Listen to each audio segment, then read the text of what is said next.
Praise the lord. హల్లెలూయా. దేవుని నామముకే మహిమ కలుగును గాక.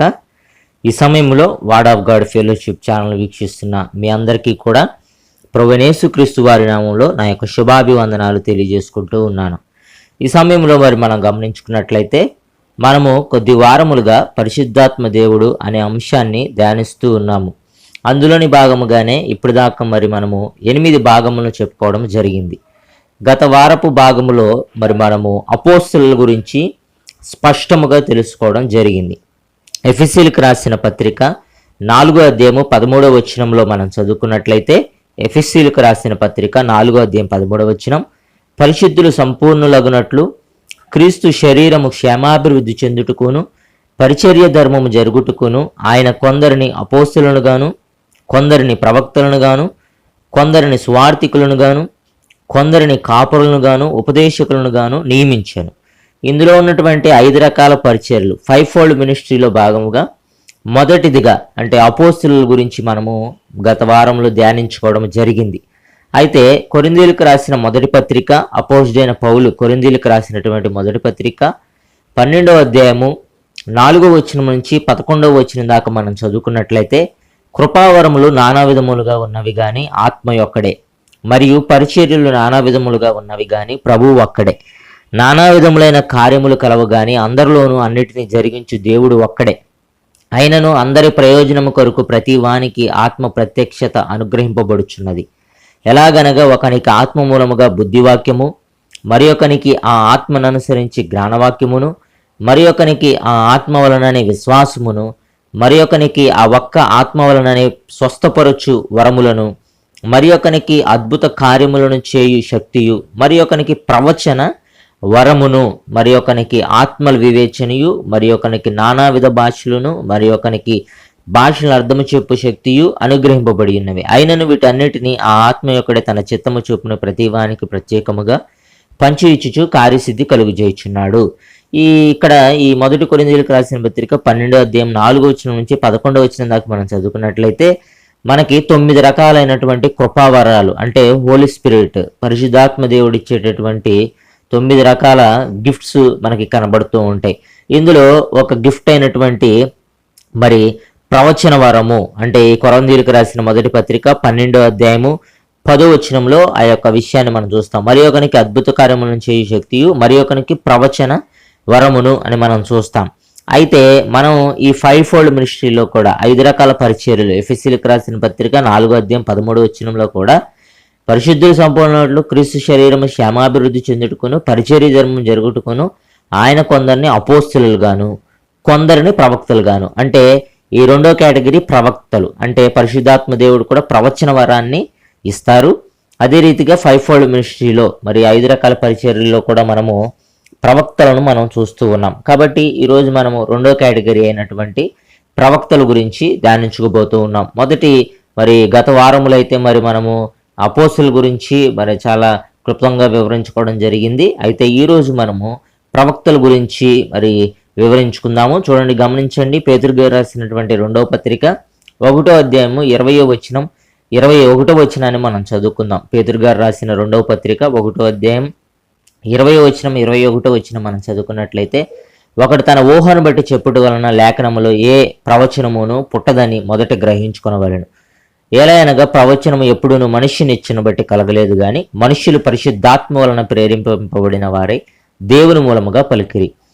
ఎప్పుడు కూడా ప్రవచనం అనేది మనిషి యొక్క ఇచ్చను బట్టి, మనిషి యొక్క ఇష్టమును బట్టి కలగలేదు కానీ పరిశుద్ధాత్మ దేవుడు ప్రేరేపింపబడిన వారై, పరిశుద్ధాత్మ దేవుని చేత ప్రేరేపింపబడిన వారై ప్రవచించినట్లుగా, దేవుని మూలంగా పలికినట్లుగా మనము గమనించవలసిన అవసరత ఉంది. కాబట్టి పరిశుద్ధాత్మ దేవుడే ఈ యొక్క ప్రవచన వరాన్ని ఇస్తారు. అది పాత నిబంధన గ్రంథంలో కొత్త నిబంధన గ్రంథంలో పరిశుద్ధాత్మ దేవుని ద్వారానే ఎవరైనా సరే ప్రవచించగలిగారు అన్న విషయాన్ని మనము గుర్తుంచుకోవాల్సిన అవసరత ఉంది. ఇప్పుడు చూడండి, ఓల్డ్ టెస్ట్మెంట్ ప్రాఫిట్స్ అంటే పాత నిబంధన గ్రంథంలోని ప్రవక్తలను గనక మనం చూసినట్లయితే మేజర్ ప్రాఫిట్స్ మనకి కనబడతారు. అంటే పెద్ద ప్రవక్తలు మనకి కనబడతారు. యెషయా గారు, ఇర్మియా గారు, హెజ్కేల్ గారు, దానియేలు గారు, వీరు పెద్ద ప్రవక్తలుగా మనకి కనబడతారు. మైనర్ ప్రాఫిట్స్ అంటే చిన్న ప్రవక్తలను గనక మనం చూసినట్లయితే హోషియా గారు, అదే రీతిగా యోనా గారు, మరి ఆమోస్ గారు, అదే రీతిగా యావేలు గారు, ఒబద్యా గారు, మీకా గారు, నహూము గారు, హబక్కుకు గారు, జపన్యా గారు, హగ్గై గారు, జకర్య గారు, మలాకి గారు, ఈ రీతిగా మనకి చిన్న ప్రవక్తలు కనబడతారు. అదే రీతిగా అదర్ ప్రాఫిట్స్ అంటే ఇంకా ఈ చిన్న ప్రవక్తలు, పెద్ద ప్రవక్తలు వీళ్ళు కాకుండా ఇంకా వేరేగా ఉన్న ప్రవక్తలను కూడా మనం చూస్తాం. ఉదాహరణకి ఏలియా గారు, ఎలీషా గారు, గాదు గారు, మీకాయ గారు, అదే రీతిగా నాతాను, సమూయేలు గారిని వీళ్ళు కూడా ప్రవక్తలుగా మరి పాత నిబంధన గ్రంథంలో మరి మనము చూస్తూ ఉంటాం. కొత్త నిబంధన గ్రంథానికి వచ్చేసరికి కొత్త నిబంధన ప్రవక్తలుగా పిలువబడిన వారు ఈ బాప్తిజమిచ్చు యోహాను గారు, అదే రీతిగా యోహాను సువార్త రాసినటువంటి ప్రకటన గ్రంథం రాసినటువంటి యోహాను గారు, ఆగాబు అనే ప్రవక్తను మనము అపోస్తుల కార్యాల్లో చూస్తాం, అన్నా అనే ప్రవక్తని మనం సువార్తల్లో చూస్తాం, బర్నబా గారిని మనం అపోస్తుల కార్యంలో చూస్తాం. అదే రీతిగా అపోజిట్ పౌలు గారిని కూడా వీళ్ళందరూ కూడా ప్రవక్తలుగా పిలువబడినట్లుగా మనము చూస్తూ ఉన్నాం. అయితే ఏదైనప్పటికీ కూడా అసలు ప్రవక్త అంటే అర్థం ఏమిటి అని కనుక మనం గమనించినట్లయితే, ప్రవక్త దేవునికిను మనుష్యులకును మధ్య మీడియేటర్గా ఉంటారు, అంటే మధ్యవర్తిగా ఉంటారు. ప్రవక్త దేవుని వద్ద నుండి సమాచారాన్ని ప్రజల వద్దకు తీసుకొస్తారు. ఇది ప్రవక్త యొక్క పని. అంటే దేవుని వద్ద నుండి సమాచారాన్ని ప్రజల వద్దకు తీసుకొచ్చేవారే ప్రవక్త అని అర్థము. యాజకుడు యాజకుడేమో ప్రజల వద్ద నుండి సమాచారాన్ని దేవుని వద్దకు తీసుకెళ్తారు. అంటే ప్రజల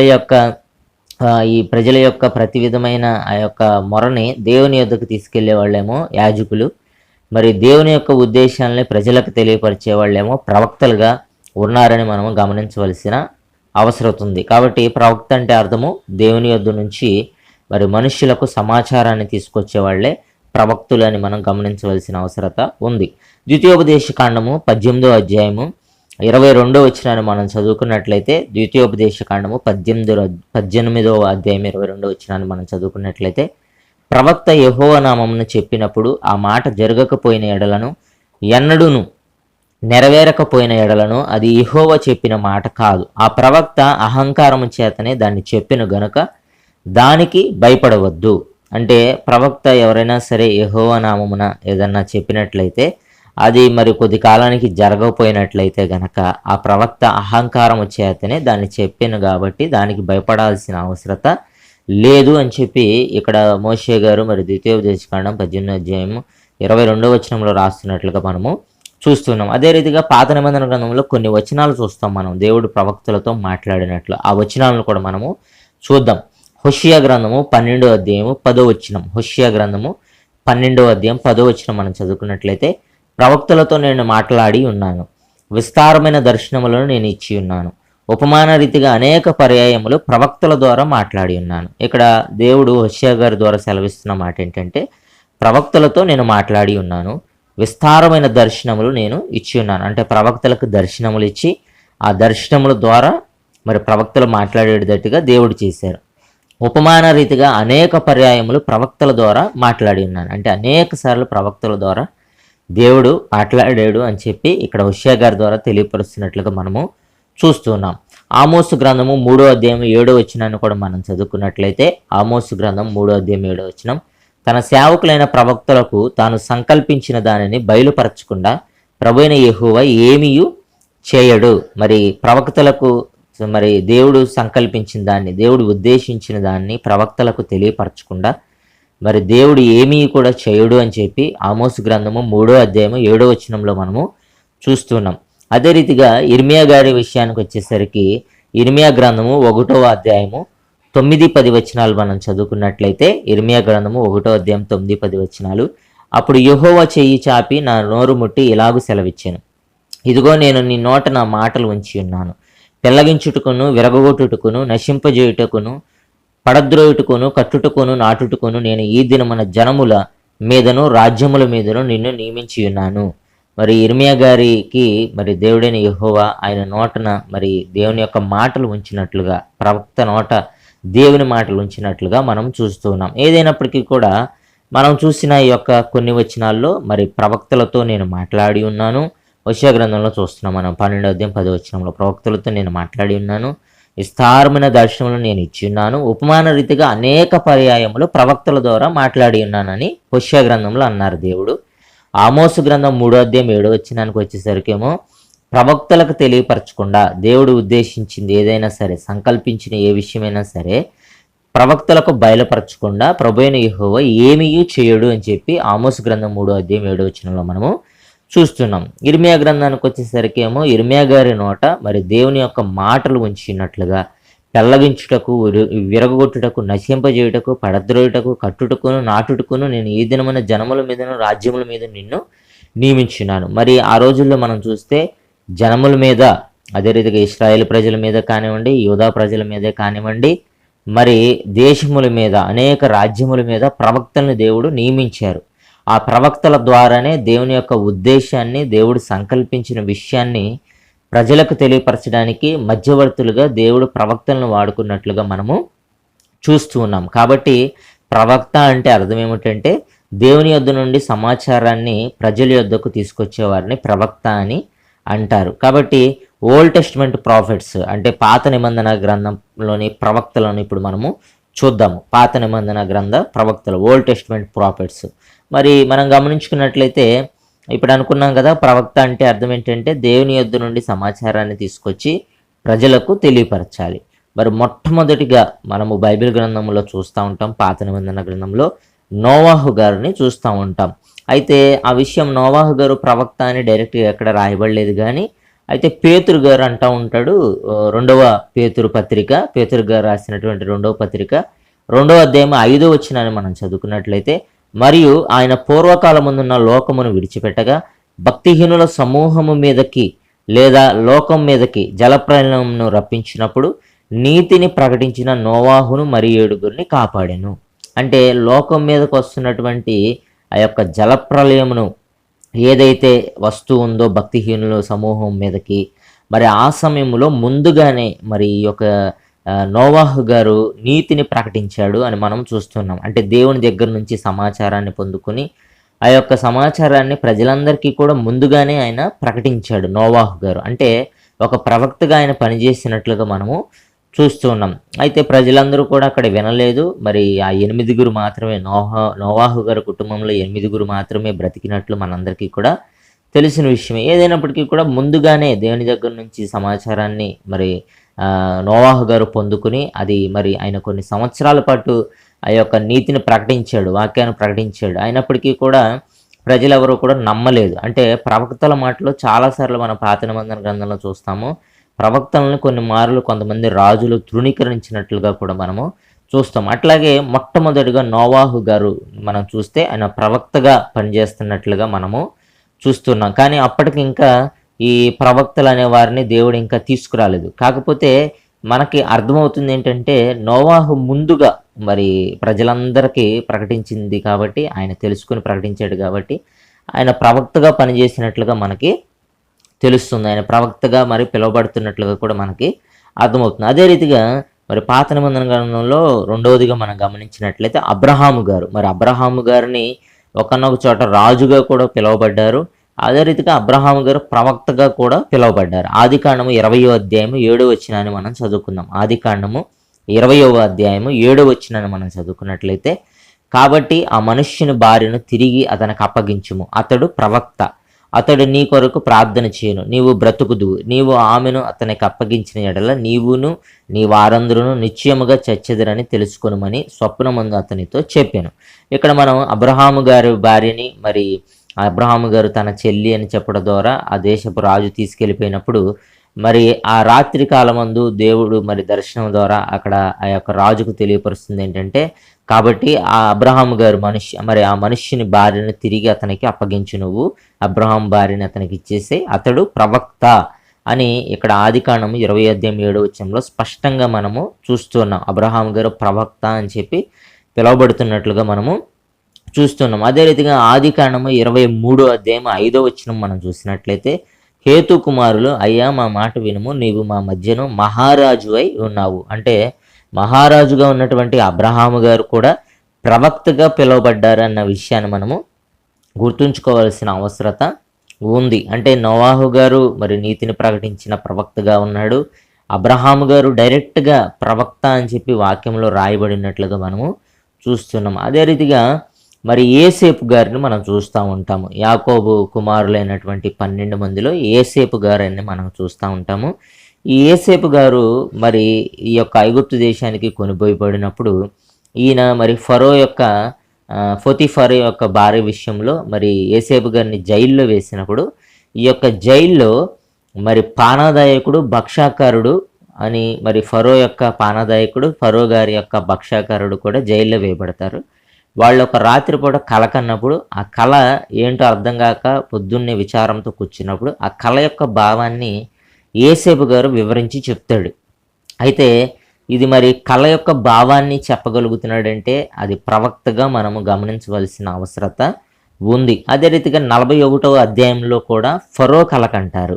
అంటే ఐగుప్తు దేశం మీదకి వచ్చేటటువంటి భయంకరమైన కరువు, అంటే ఆ చుట్టుపక్కల దేశాలన్నింటి మీదకి వచ్చే కరువు గురించి మరి ఫరో గారు కల కన్నప్పుడు ఆ కళ యొక్క భావాన్ని కూడా మరి ఏసేపు గారు మరి దేవుని దగ్గర నుంచి ఆ జ్ఞానం పొందుకుని వివరించి చెప్పినట్లుగా మనం చూస్తూ ఉంటాం. అంటే ముందు జరగబోయే దాన్ని చెప్పడం అనమాట. కాబట్టి ఏసేపు గారు కూడా ప్రవక్తగా మనకి కనబడుతూ ఉంటారు. అంత మాత్రమే కాదు, ఏసేపు గారు మరి తన అన్నలు మరి ఐగుప్తు దేశానికి వచ్చి మరి ఈయన రాజుగా ఉంటాడు అక్కడ. అదే రీతిగా మరి అన్నలు వచ్చి ఈయన దగ్గర ధాన్యం తీసుకుని వెళ్తారని ముందుగానే కొన్ని సంవత్సరాల క్రితమే ఏసేపు గారు ఒక కలకని అన్నలకి తన తల్లిదండ్రులకి చెప్తాడు. 2 కళలకు అంటాడు ఆయన. మనం ఆ విషయాన్ని 38వ అధ్యాయంలో చూస్తాము. ఆ నెరవేర్పు 42వ అధ్యాయంలో కూడా జరిగింది. కాబట్టి అదే రీతిగా ఈ యొక్క పానాదాయకుడు భక్షాకారుడు కళలు కూడా వివరించి చెప్తారు. వాళ్ళిద్దరూ జైల్లో నుంచి బయటకు వచ్చిన తర్వాత ఒకళ్ళు తల మరి తెంపబడిద్ది, ఒకళ్ళైతే రాజు దగ్గరుండి మరి సేవలు చేస్తూ ఉన్నప్పుడు మరి వాళ్ళు ఏసేపు చెప్పిన కళ వివరం గురించి ఫరో రాజుకు తెలియపరిచారు. ఆదికాండము 41వ అధ్యాయంలో మరి ఫరో కళకంటారు, అది కూడా వివరించారు. ఈ రీతిగా మరి మనము ఫరో కళలను వివరించినట్లుగా ఏసేపు గారిని మనము చూస్తాము. అదే రీతిగా యాకోబు మరణ సమయంలో తన 12 మంది కుమారులను గురించి ప్రవచించారు. యాకోబు గారు మరణ సమయంలో తన 12 మంది కుమారుల గురించి ప్రవచించారు. ఆదికాండం 49వ అధ్యాయంలో మనము చూస్తాం. అంటే ఫ్యూచర్లో జరగబోయే విషయాల గురించి వారి కుమారులు 12 మంది ఈ యొక్క ఇశ్రాయేలు గోత్రకర్తలైనటువంటి 12 మంది వారి జీవితాల్లో ఏం జరిగిద్దన్న విషయాన్ని యాకోబు గారు మరి ముందుగానే మరి ప్రవచించినట్లుగా మరి మనము చూస్తూ ఉంటాం. అదే రీతిగా హానోకు గారు కూడా ప్రవక్తే. ఆ విషయం మనకి యోధా గారు యోధాపత్రికలో రాస్తూ ఉంటారు, హానోకు ప్రవక్త అని చెప్పి. యోధాపత్రిక 1వ అధ్యాయము 14-15 వచనాలు మనం చదువుకున్నట్లయితే, యోధాపత్రిక 1వ అధ్యాయం 14-15 వచనాలు మనం చదువుకున్నట్లయితే, ఆదాము మొదలుకొని 7వ వాడైన హానోకు కూడా వీరిని గురించి ప్రవచించి ఇట్లా నేను ఇదిగో అందరికీ తీర్పు చుట్టుకుని వారిలో భక్తిహీనులందరూ భక్తిహీనముగా చేసిన వారి భక్తిహీన క్రియలన్నిటిని గుర్చి, భక్తిహీనులైన పాపులు తనకు విరోధముగా చెప్పిన కఠినమైన మాటలన్నిటిని గుర్చి వారిని ఒప్పించుకుని ప్రభు తన వేవేల పరిశుద్ధుల పరివారముతో వచ్చెను. మరి ఇక్కడ చూస్తూ ఉన్నాం, ఆదాము మొదలుకొని 7వ వాడైన హానోకు కూడా వీరిని గుర్చి ప్రవచించెను. మరి ప్రవచించి ఇట్లా అన్నారని చెప్పి మరి హానోకు కూడా ప్రవక్తగా ఉన్నాడని చెప్పి యోధా పత్రికలో యోధా గారు 1వ అధ్యాయం 14-15 వచనాల్లో రాస్తున్నట్లుగా మనము చూస్తున్నాం. అదే రీతిగా మోషే గారి యొక్క సిస్టర్ మిరియాం గారిని కూడా ప్రవక్తగా మరి ఆమె పిలువబడింది. ఆ విషయంలో కూడా మనం చూస్తాం. అంటే ఈమె స్త్రీ ప్రవక్త అని మనము గుర్తించాలి. నిర్గమాకాండము 15వ అధ్యాయం 20వ వచనంలో మనం చూస్తూ ఉంటాం. నిర్గమాకాండం 15వ అధ్యాయం 20వ వచనం, మరియు అహరోను సహోదరియు ప్రవక్తియు నగు మిరియాము తంబురను చేత పట్టుకొనెను. స్త్రీలందరూ తంబురులతోనూ నాట్యములతోనూ ఆమె వెంబడి వెళ్ళగా. ఇక్కడ చూస్తూ ఉన్నాం, ప్రవక్తియు నగు మిరియాము అన్న మాట స్పష్టంగా రాయబడింది. మరి స్త్రీ ప్రవక్తగా పాత నిబంధన గ్రంథములు ఇవి మనము చూస్తూ ఉన్నాం. మోషే గారు కూడా గొప్ప ప్రవక్త అని మనము గుర్తించాలి. మోషే గారు కూడా ద్వితీయోపదేశకాండము 18వ అధ్యాయము 16వ వచనాన్ని మనం చదువుకున్నాం. ద్వితీయోపదేశకాండం 18వ అధ్యాయం 16వ వచనం, ఈ గొప్ప అగ్ని నాకు ఇకను కనబడకుండును గాక అని చెప్పి తిని, ఆ సమయమున నీ దేవుడైన యెహోవాను నీవు అడిగిన వాటన్నిటిని చొప్పున నీ దేవుడైన యెహోవా నీ మధ్యను నా వంటి ప్రవక్తను నీ సహోదరులలో నీ కొరకు పుట్టించును, ఆయన మాట నీవు వినవలను. మోషే గారు మరి ద్వితీయోపదేశకాండంలో రెండవసారి అంటే మోషే గారు చనిపోక ముందు ఈ రెండవసారి ఇశ్రాయేల్ ప్రజలకు అన్ని తెలియపరుస్తున్నప్పుడు నా వంటి ప్రవక్తను నీ సహోదరులో నీ కొరకు పుట్టించును, అంటే నాలాంటి ప్రవక్త మీ కొరకు దేవుడు పుట్టిస్తారని చెప్పి మరి ఆయన ప్రవక్తగా ఆయన మాటల్లోనే ఆయన తెలియపరుస్తున్నట్లుగా మనం ద్వితీయోపదేశకాండం 18వ అధ్యాయం 16వ వచనంలో మనము చూస్తున్నాం. కాబట్టి మోషే గారు కూడా గొప్ప ప్రవక్త అని మనము గుర్తించాలి. అదే రీతిగా బిలాము అనే ప్రవక్తను కూడా పాత నిబంధన గ్రంథంలో మనము చూస్తాం. అయితే ఇతను ఇశ్రాయేలుకు సంబంధించిన వ్యక్తి కాదు, కానీ ప్రవక్తగా పిలువబడ్డాడు.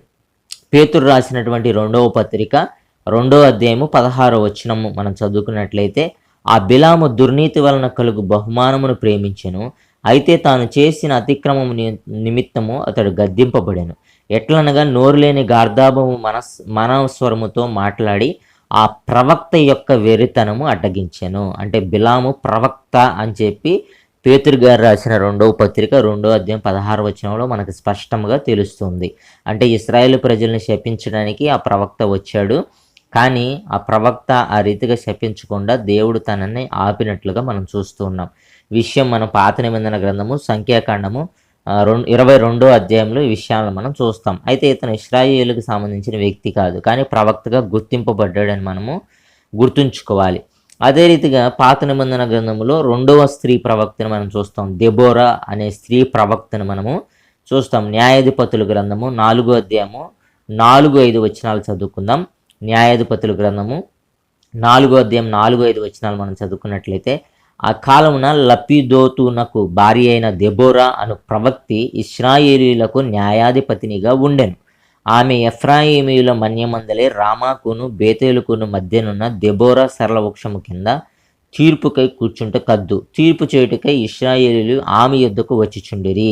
మరి ఆ కాలమున లప్పిదోతునకు భార్య అయిన దెబోరా అను ప్రవక్తి అని స్పష్టంగా మనకి న్యాయాధిపతుల గ్రంథం 4వ అధ్యాయం 4-5 వచనాల్లో మనము చూస్తున్నాం. ఈమె కూడా స్త్రీ ప్రవక్త దెబోరా అని మనము గుర్తుంచుకోవాలి. అదే రీతిగా పాత నిబంధన గ్రంథంలో మనం గమనించినట్లయితే చిన్న పిల్లలను కూడా దేవుడు ప్రవక్తలుగా వాడుకున్నాడు. ఉదాహరణకు వచ్చేసరికి సమూయేలు గారు మనకి కనబడుతూ ఉంటారు. హన్న మరి సమూయేలు గారిని తీసుకొచ్చి చిన్నప్పుడు బాలుడిగా ఉన్నప్పుడే మరి ఈ యొక్క ఏలీ గారి దగ్గర మరి దేవుని యొక్క ఆ యొక్క ఆలయం దగ్గర వదిలేసి వెళ్తున్నట్లుగా మనం చూస్తాం. అయితే సమూయేలు గారు ఇంకా చిన్న బాలుడే అయినను సరే దేవుడు ఆయన్ని మరి రాత్రిపూట సమూయేలు గారు పడుకున్నప్పుడు ఆయనతో మాట్లాడి మరి ఆయన ద్వారా మరి అనేక విషయాలు గొప్ప ప్రవక్తగా మారడానికి కారణమయ్యారు దేవుడు. అంటే సమూయేలు గారు గొప్ప ప్రవక్త అవడానికి దేవుడు కారకులయ్యాడు. కాబట్టి చిన్నపిల్లలను కూడా మరి ప్రవక్తలుగా దేవుడు వాడుకున్నారు. అంత మాత్రమే కాదు, సమూయేలు గారు గొప్ప ప్రవక్త అని కూడా మనము గుర్తుంచుకోవాలి. 1 సమూయేలు గ్రంథము 2వ అధ్యాయము 11వ వచనాన్ని మనం చదువుకుందాం. 1 సమూయేలు గ్రంథము 2వ అధ్యాయం 11వ వచనం. తర్వాత ఎల్కానా రామాలోని తన ఇంటికి వెళ్ళిపోయాను. అయితే ఆ బాలుడు యాజకుడైన ఏలీ ఎదుట యెహోవాకు పరిచర్య చేయుచుండెను. ఆ బాలుడు అంటే సమూయేలు గారు. 1 సమూయేలు గ్రంథము 3వ అధ్యాయము 1వ వచనాన్ని కూడా చదువుదాం. బాలుడైన సమూయేలు ఏలీ ఎదుట యెహోవాకు పరిచర్య చేయుచుండెను. ఆ దినములలో యెహోవా వాక్కు ప్రత్యక్షమగుట అరుదు, ప్రత్యక్షము తరచుగా తటస్థించుట లేదు. అంటే ఆ దినముల్లో మరి అక్కడ జరుగుతున్న పాపమును బట్టి యెహోవాకు ప్రత్యక్షం అవడమే అరుదంట, చాలా కష్టముగా ఉంది. అయితే ప్రత్యక్షము తరచుగా జరగడం లేదు, తటస్థించటం లేదు అని 1 సమూయేలు గ్రంథం 3వ అధ్యాయం 1వ వచనంలో మనం చూస్తాం. అయితే ఇదే 1 సమూయేలు గ్రంథం 3వ అధ్యాయం 2వ వచనంలో 2వ వచనం నుంచి 19వ వచనం దాకా మనం చూస్తే, ఆ కాలమందు ఏలీ కన్నులు అంటే మందదృష్టి గలవాడే అతడు చూడలేక తన స్థలమందు పండుకొని ఉంటాడు.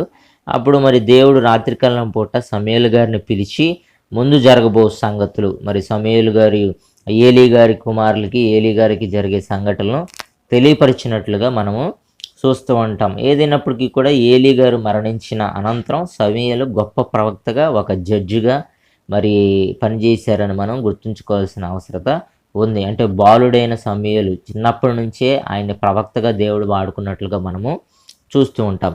అదే రీతిగా పాత నిబంధన గ్రంథంలో ఇంకా మనం గమనించినట్లయితే దావీదు మహారాజు ప్రవక్త, యేసుక్రీస్తు గురించి అనేకమైన విషయాలు ఆయన ప్రవచించారు. దావీదు మహారాజు గారు కూడా ప్రవక్త అని మనము గుర్తుంచుకోవాలి. అపోస్తుల కార్యములు 2వ అధ్యాయము 29వ వచనం నుంచి 31వ వచనం దాకా మనం చదువుకున్నట్లయితే, సహోదరులారా, మూలపురుషుడగు దావీదును గురించి మీతో నేను ధారాళముగా మాట్లాడవచ్చును.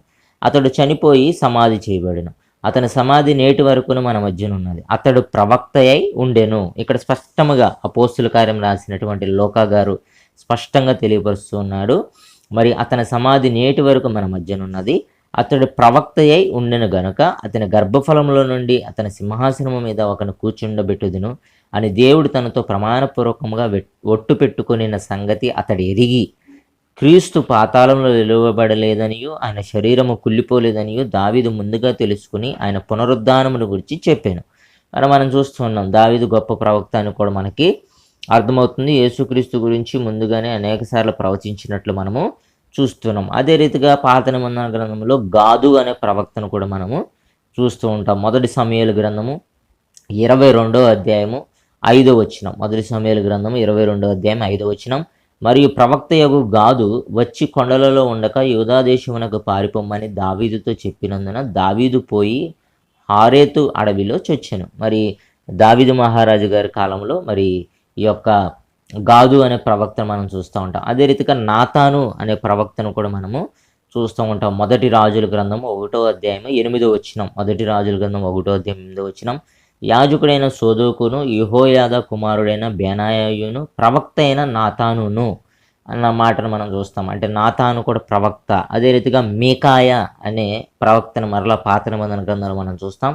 మొదటి రాజుల గ్రంథము 22వ అధ్యాయము 7, 8, 9 వచనాలు మనం చదువుకున్నట్లయితే, పొండని వారు చెప్పిరి గాని యెహోషాపాతు విచారణ చేయుటకై వీరు తప్ప యెహోవా ప్రవక్తలలో ఒకడైనను ఇక్కడ లేడా అని అడిగాను.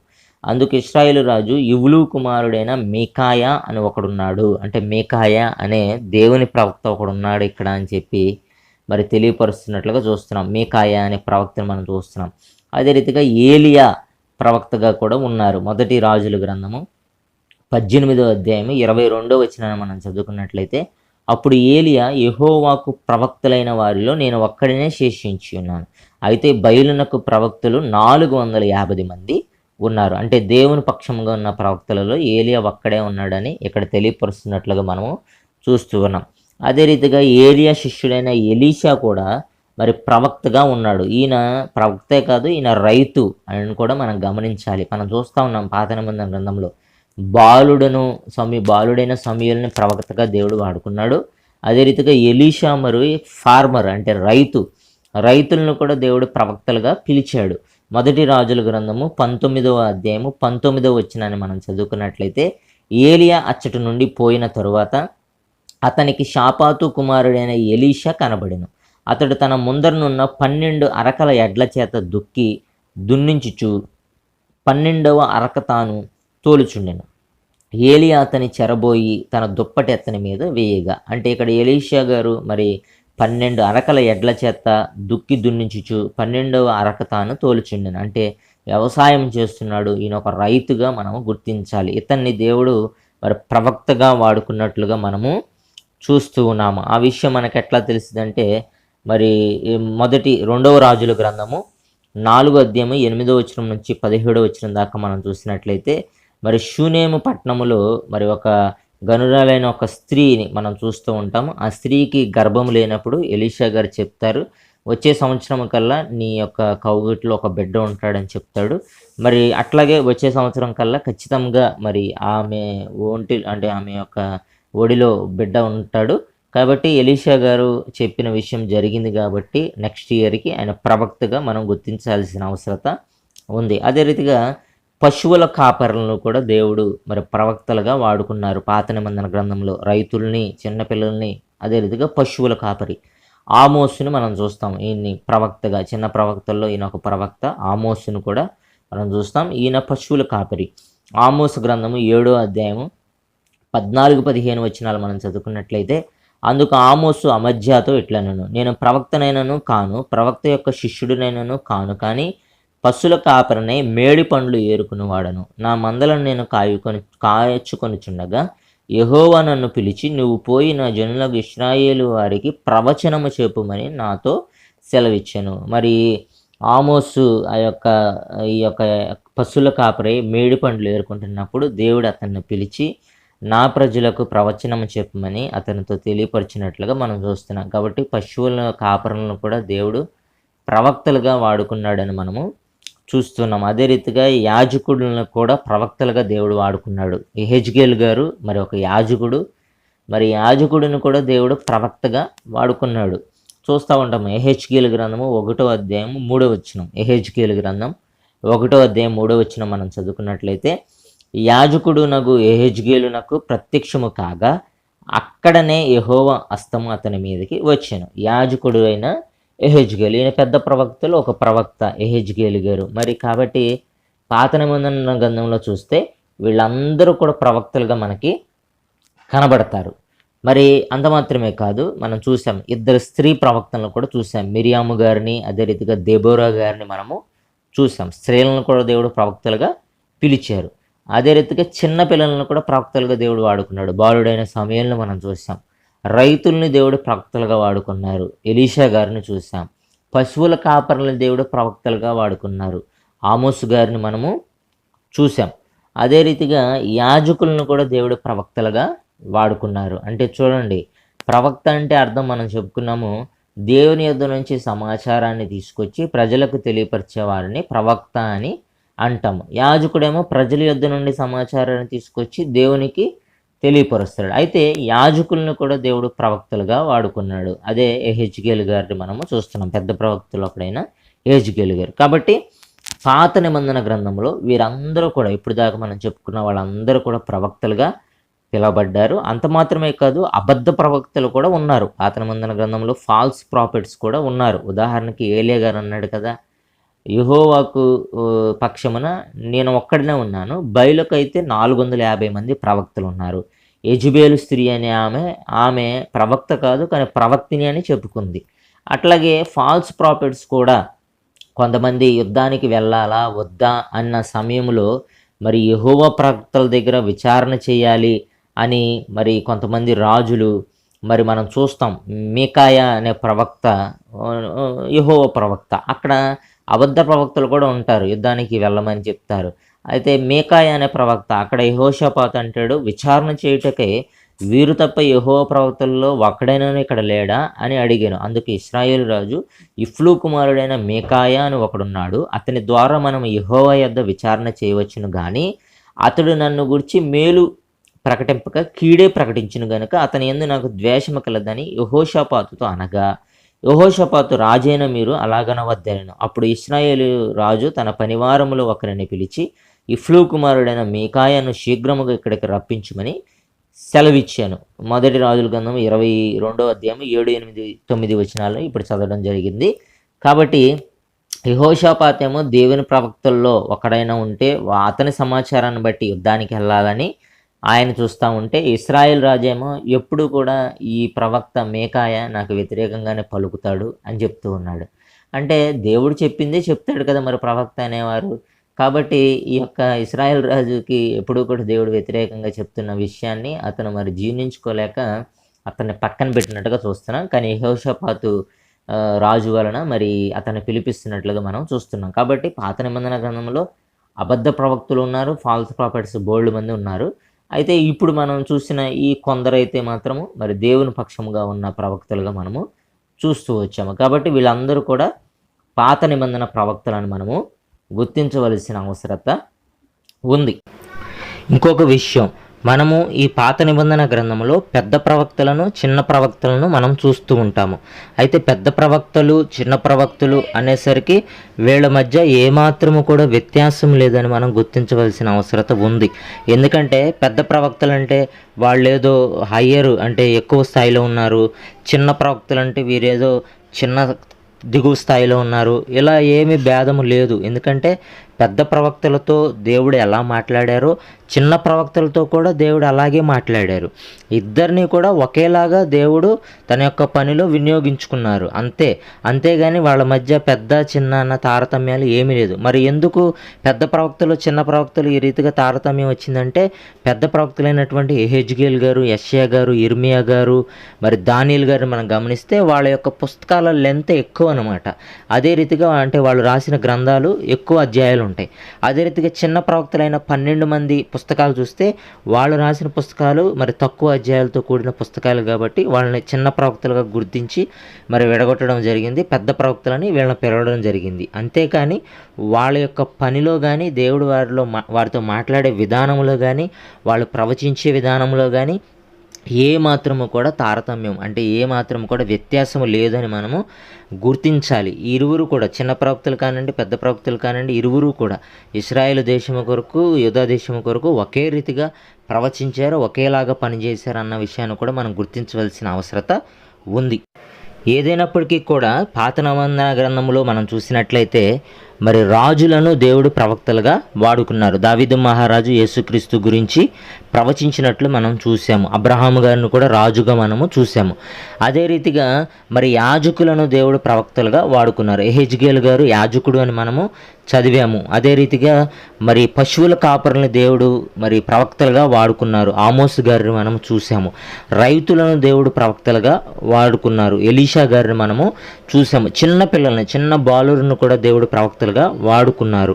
సమూయేలు గారు బాలుడి నుంచి ఆయన ప్రవక్తగా ఉన్నట్లు మనము చూసాము. అదే రీతిగా స్త్రీలను కూడా దేవుడు పాత నిబంధన గ్రంథంలో ప్రవక్తనులుగా వాడుకున్నారు. మిరియాము గారు, మోషే గారి సిస్టర్ అయిన మిరియాము గారిని మనం చూసాము. దెబోరా గారిని మనము చూసాము. కాబట్టి పాత నిబంధన గ్రంథంలో రకరకాల వృత్తులు కలిగిన వారిని దేవుడు ప్రవక్తలుగా పిలిచి మరి తన పని కొరకు వినియోగించుకున్నట్లు మనము చూస్తూ వచ్చాము. కొత్త నిబంధన విషయానికి మనం వచ్చినట్లయితే కొత్త నిబంధనలో మరి ఎవరెవరు ప్రవక్తలుగా పిలువబడ్డారో ఈ సమయంలో మనము ఆ విషయాన్ని కూడా మరి చూద్దాము.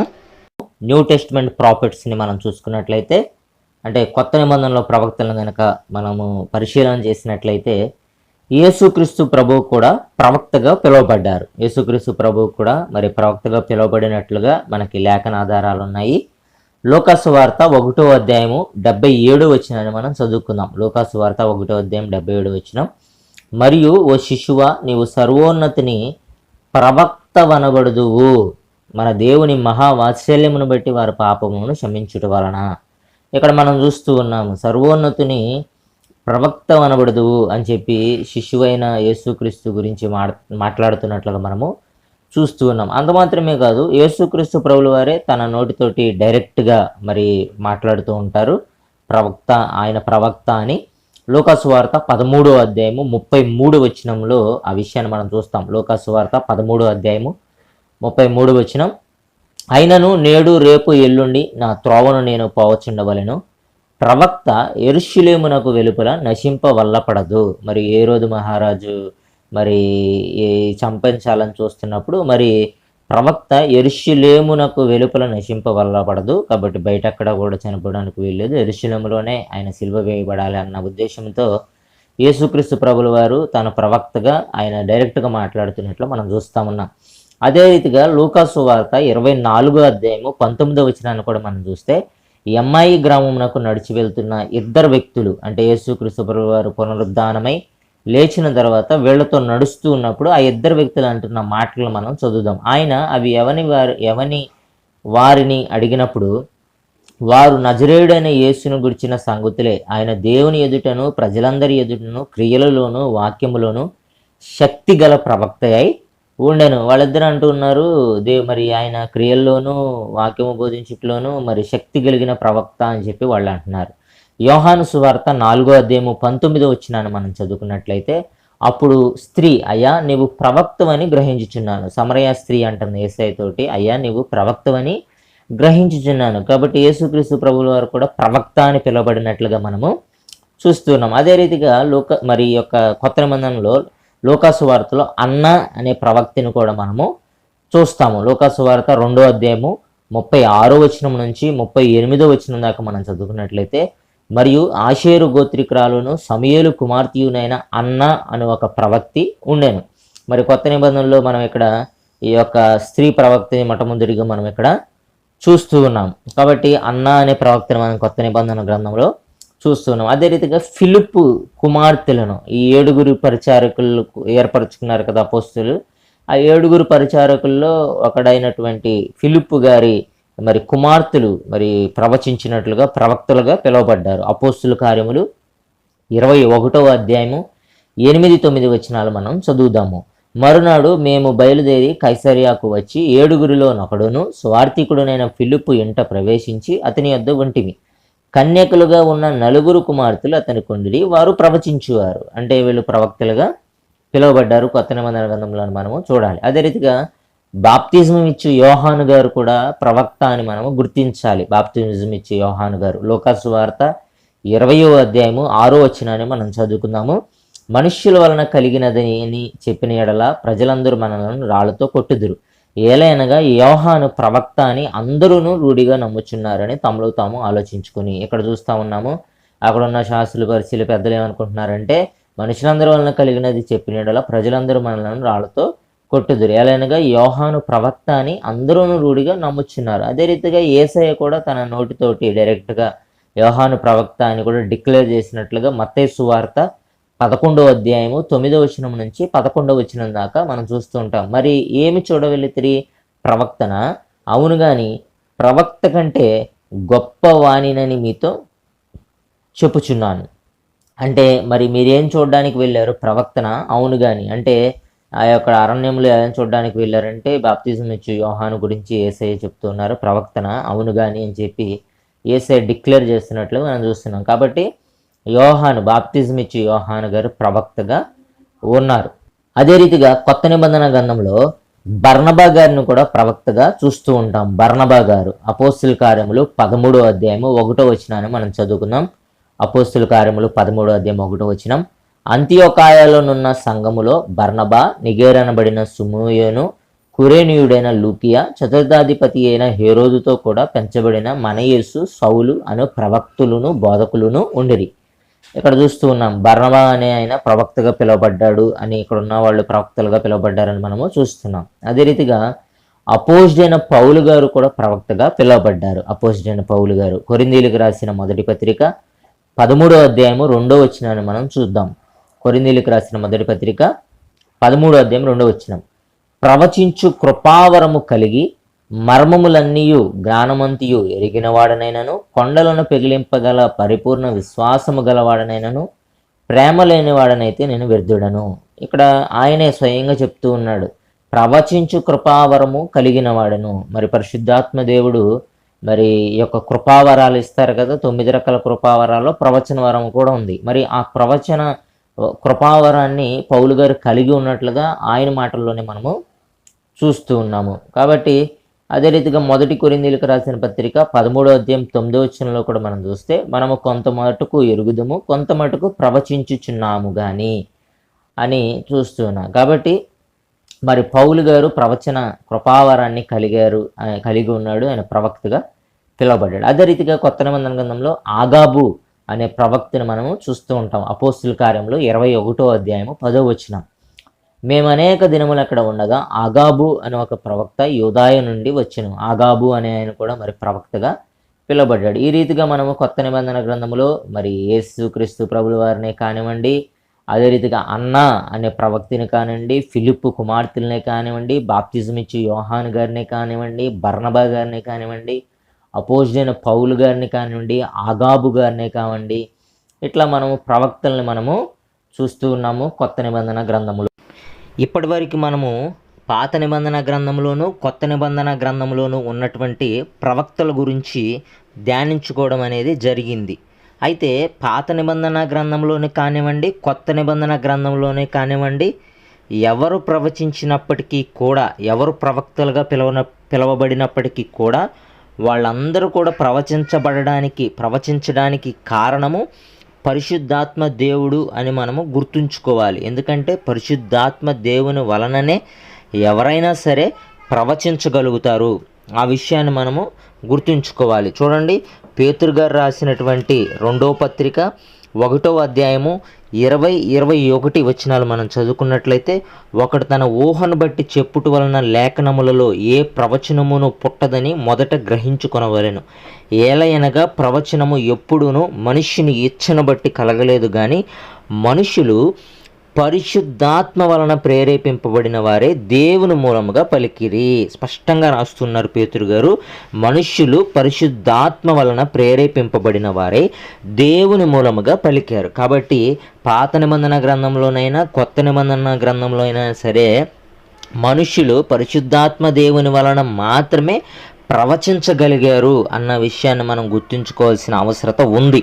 కాబట్టి ఎఫెసీయులకు రాసిన పత్రిక 4వ అధ్యాయం 13వ వచనంలో మనం చదువుకున్నట్టుగా 5 రకాల పరిచర్యలు ఉన్నవి. 5 రకాల పరిచర్యలు మొదటిది అపోస్తులు. దాని గురించి మనము ఈ యొక్క పరిశుద్ధాత్మ దేవుడు 8వ భాగంలో మనం చెప్పుకోవడం జరిగింది. ఈ 9వ భాగంలో మరి మనము ఈ యొక్క ఈ 5 రకాల పరిచర్యల్లో రెండో కేటగిరీ అయినటువంటి ప్రవక్తల గురించి ఈరోజు మనం ధ్యానించుకుంటూ వస్తూ ఉన్నాము. అయితే మరి మొదటి కొరింథీయులకు రాసిన పత్రిక 12వ అధ్యాయము 4వ వచనం నుంచి 11వ వచనం దాకా కూడా మనం చదివినాం కదా. అందులో 9 రకాల కృపావరాలను మనం చూస్తూ ఉన్నాం. కాబట్టి 9 రకాల కృపావరాల్లో ఈ యొక్క కొరింథీయులకు రాసిన మొదటి పత్రిక 12వ అధ్యాయం 10వ వచనంలో ప్రవచన వరము అని కూడా మనకు కనబడింది. కాబట్టి ఈ పరిశుద్ధాత్మ దేవుడే ఈ ప్రవచన వరాన్ని ఇస్తాడు. ఇది కృపావరము అని మనం గమనించాలి. ఈ 5 రకాల 5-fold మినిస్ట్రీలో కూడా మరి ప్రవక్తలు ఉన్నారు. ఈ ప్రవక్తలకి ప్రవచన వరం ఇచ్చేది పరిశుద్ధాత్మ దేవుడే అని కూడా మనం గమనించవలసిన అవసరత ఉంది. అంత మాత్రమే కాదు, ఈ ప్రవక్తల గురించి ధ్యానించవలసిన విషయాలు ఇంకా చాలా ఉన్నాయి. కానీ ఇప్పుడు సమయం చాలా అవుతుంది కాబట్టి ఈ నెక్స్ట్ వచ్చే వారము ఆ యొక్క విషయాలను మనము ధ్యానము చేద్దాము. ఈ కొద్ది మాటలు దేవుడు మన వెనుకల్లో దీవించును గాక. ఆమేన్.